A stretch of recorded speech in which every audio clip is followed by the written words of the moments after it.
Yung isang masarap na araw mga kaplato. Ayan, lagyan po natin yung ating bawang, kalaban ng mga aswang. Ayan po, medyo gisa-gisahin na po natin yan. Pagka nga po yan ay pumula-pula na ng konti, lumabas na ang aroma. Ayan, lagyan na po natin yung ating sibuyas, paborito ng mga kaibigan nating Bombay. Ayan po mga kaplato. Ayan, medyo gisa-gisahin lang natin ng konti. No?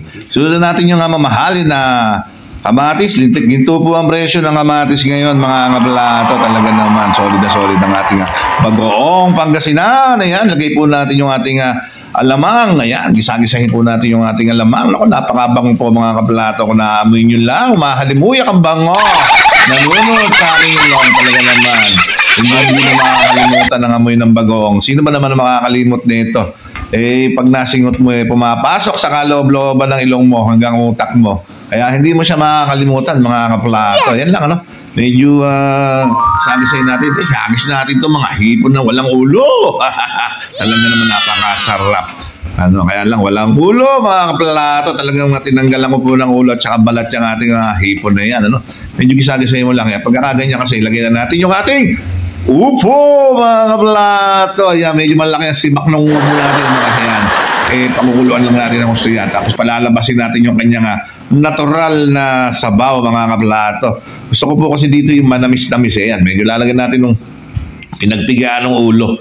Yung ulo po nung hipon kanina, di ba? Walang ulo hipon. Piniga po natin yan. Dinurog-durog natin. Tapos yung sabaw niya, yun ang binubuhos natin. Naku mga kaplato, pag nalasahan nyo yan. Ayan na, nagsabaw na mga kaplato. Ano?